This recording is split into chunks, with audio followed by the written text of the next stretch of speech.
ज्येष्ठ नेते अंकुश काकडेजी आपल्यासोबत जोडले गेलेले आहेत।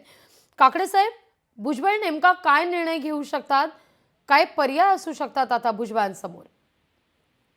गेली 10 दिवस आपण पाहतोय भुजबळ साहेब अतिशय अस्वस्थ आहेत।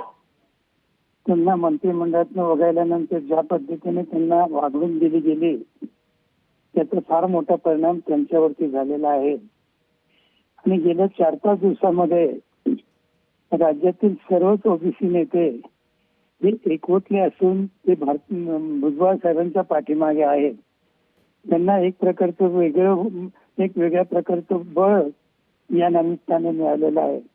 अर्थात भुजबळ काय निर्णय घेतील ते स्वतः भुजबळांनाच माहीत असेल। त्यांचा आज जरी ते राष्ट्रवादी पक्ष अजितदादांच्या गटात असले तरी त्यांचा तो वैयक्तिक प्रश्न आहे।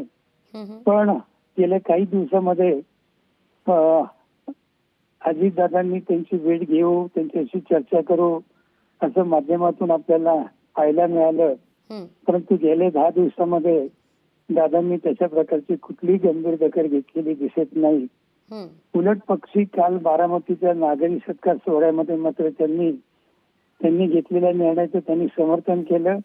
वरिष्ठांना आम्ही समजून सांगितलं परंतु ते रागवलेले दिसत आहेत आणि त्यांच्याशी चर्चा करू वगैरे, नवीन तरुण वर्गाला वाव दिला पाहिजे अशा प्रकारची भूमिका त्यांनी स्पष्ट केली। आणि त्यामुळे भुजबळांना काल इतर ओबीसीचे सगळे नेते भेटले, त्यामुळे भुजबळ आता निर्णयाप्रत आलेले आहेत।